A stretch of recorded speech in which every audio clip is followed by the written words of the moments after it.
Du VTT de l'enduro, c'est pour tout à l'heure. Il y aura également du football avec notre invité. Il y aura également du rugby, du badminton. Bruno Paterno est notre invité ce soir. Il est l'entraîneur de l'US Sarre-Union. C'est le deuxième club alsacien du CFA, c'est-à-dire la 4e division, juste en dessous du Racing et de Colmar en national. Bonsoir Bruno. Bonsoir. On va parler de votre début de saison avec Sarre-Union. Un petit peu, mais pas trop, promis du match et la défaite de ce week-end, mais du début de saison en général. C'est pour dans un instant. On va commencer par du rugby avec le premier match à domicile pour les joueurs du rugby club de Strasbourg. On avait reçu leur entraîneur la semaine dernière. Match contre Antony Métro, une équipe promue, les Strasbourgeois qui ont un petit peu bafouillé leur rugby en première mi-temps. Un essai en force en fin de première période néanmoins.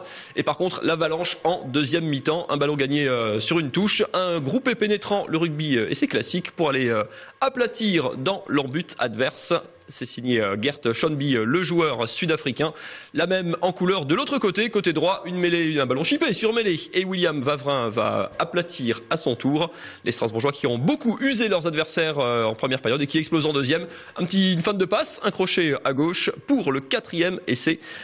Signé Arnaud Duvernois et l'Avalanche continue, le plus beau est à venir, un ballon récupéré sur les 22 mètres, une percée terrible signé Louis Faury qui laisse sur place toute l'équipe d'Antony. Seul son coéquipier peut-être Ali Traoré aurait pu le plaquer là aussi. Fan de passe pour finalement aller aplatir au milieu des poteaux.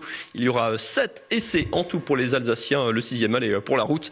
En force signé d'un des joueurs emblématiques de cette équipe, Émile Broncard, victoire des Strasbourgeois 51-3. Lionel, c'est un des cartons de la journée, les Strasbourgeois qui montent en puissance dans ce championnat. Écoutez Nicolas Kaiser, tout n'est pas encore parfait pour les Alsaciens. Je pense qu'on se complique vraiment le match en première mi-temps et après on revient aux bases, on va occuper le terrain et puis je pense que ça va mieux en deuxième mi-temps puisqu'on justement on applique le plan de jeu qu'il fallait faire aujourd'hui. Il faut savoir qu'on est une équipe qui se construit, je pense. On a pas mal d'arrivées, les anciens qui sont là nous ont pas mal aidé aussi. Je pense que au fur et à mesure on va pouvoir mettre en place notre jeu si on est tous appliqués, si on joue tous dans le même sens, qu'on joue collectivement justement comme on a su le faire en deuxième mi-temps.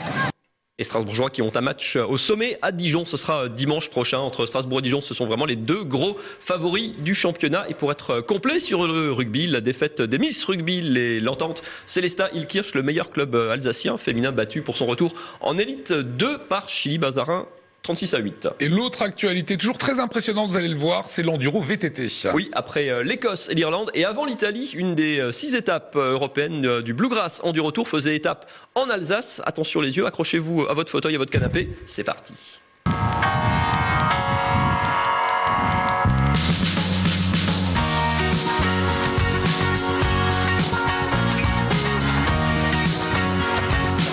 Question, quelle est la discipline du VTT qui réunit 300 pilotes dans le brouillard au sommet du Grand Ballon un dimanche matin sur les coups de 8 heures? Réponse, l'enduro. Et pour les explications, suivez le guide. L'enduro, c'est très facile. Tu montes, t'es pas chronométré, tu descends, t'es chronométré.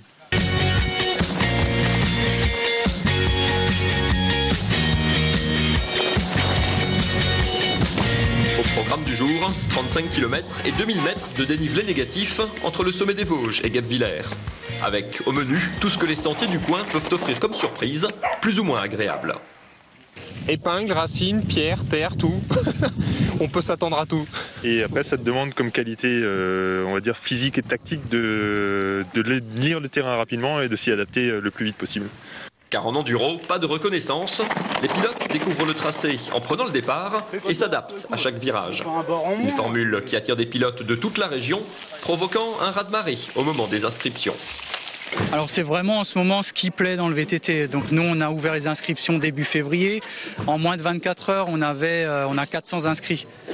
Tout au long de la descente, sensation forte garantie et fatalement la chute et la casse font partie du jeu. Alors moi ça m'arrive très rarement, voilà, et ça arrive aujourd'hui quand il faut pas, juste au départ. Alors que ça fait je pense 1 an que j'ai pas crevé. Voilà. Une discipline qui oblige surtout à être polyvalent et à l'aise sur tous les terrains. Mais là on a fait une première moitié de course plutôt bien passée. On a fait la première spéciale, la plus longue, vraiment top. Malgré la pluie, il y avait quand même un peu d'adhérence, il y a juste les cailloux qui glissaient un peu. C'est ce qui est cool dans l'enduro, c'est qu'on arrive à avoir des parcours complètement différents sur la même journée. Et le plaisir est décuplé.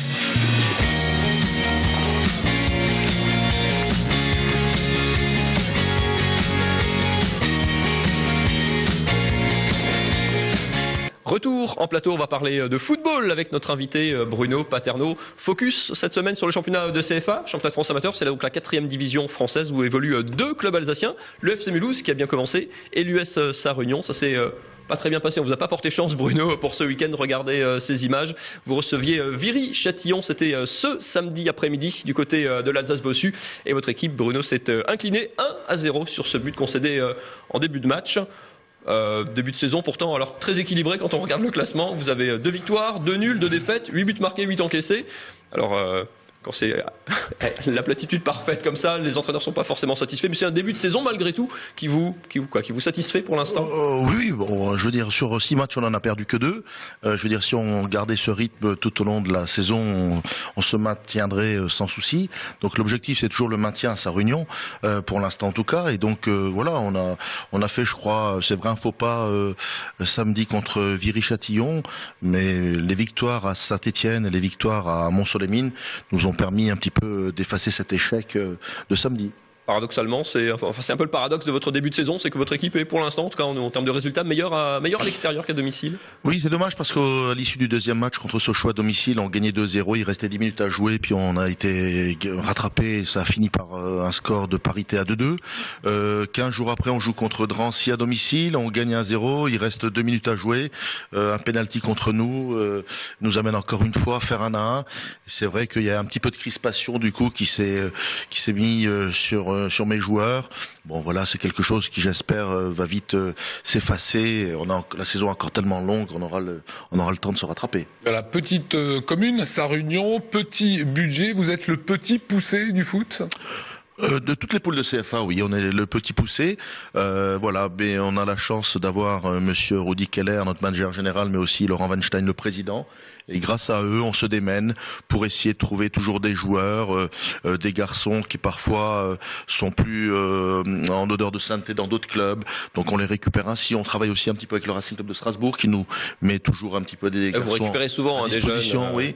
Voilà, donc je crois qu'il faut qu'on profite du Racing Club de Strasbourg, mais aussi de notre réseau. Et c'est vrai que la municipalité aussi nous aide beaucoup, nos sponsors. Mais on reste malgré tout le plus petit budget de tous les clubs de CFA. Ouais. On rappelle que le Racing et Colmar sont juste au-dessus. Il y a Mulhouse et puis Sarre-Union, c'est le 3e, 4e club alsacien. Ouais, c'est une fierté d'exister avec 2 si petits moyens ou c'est usant quand même au quotidien. Non, c'est une fierté parce que c'est vrai que Sarre-Union en CFA c'est énorme. On joue contre des villes avec des potentiels de 30, 40 000, 50 000 habitants avec des budgets souvent le double d'une autre. Et voilà, on résiste quand même. On a la chance d'avoir quand même des bons joueurs de football. Et puis on est sérieux, on travaille sérieusement. On s'entraîne 4 fois. D'autres s'entraînent 5 fois. Nous on s'entraîne 4 fois, c'est vrai, en soirée. D'autres s'entraînent le matin. Donc on est toujours un petit peu à se débrouiller comme ça, mais on y arrive. C'est quoi justement la réalité d'un club comme le vôtre ? On arrive à avoir des joueurs qui sont vraiment professionnels quand même, c'est un mix, il y a des amateurs, c'est un amalgame de tout ça, un club de CFA aujourd'hui. Oui, on a 3 joueurs qui sont sous contrat fédéraux cette saison, on a 3-4 joueurs qui travaillent, et le reste ce sont des garçons qui vivent un petit peu du football, parce que pour l'instant ils sont en situation un petit peu de chômage, et donc on alterne un petit peu tout ça et on arrive à composer une équipe.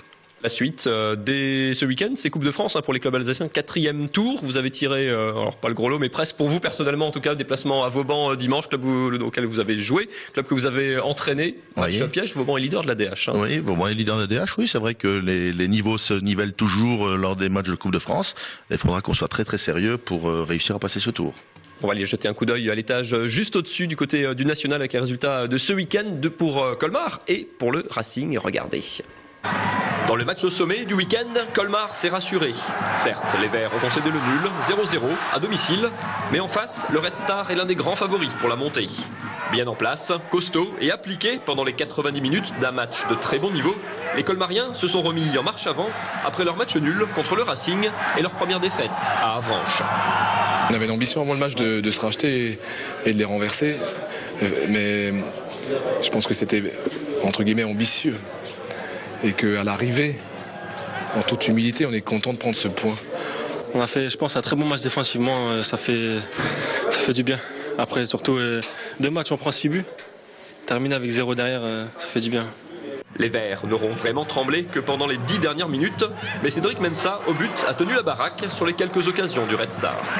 Le Racing a lui concédé sa première défaite de la saison à Bourg-Péronnas, 3-0. Au classement, Colmar et le Racing sont au pied du podium avec 12 points à 3 longueurs de leader. Le Paris FC, seule équipe encore invaincue. Vendredi, le Racing accueille le CA Bastia. Les Orinois seront eux en déplacement à Dunkerque.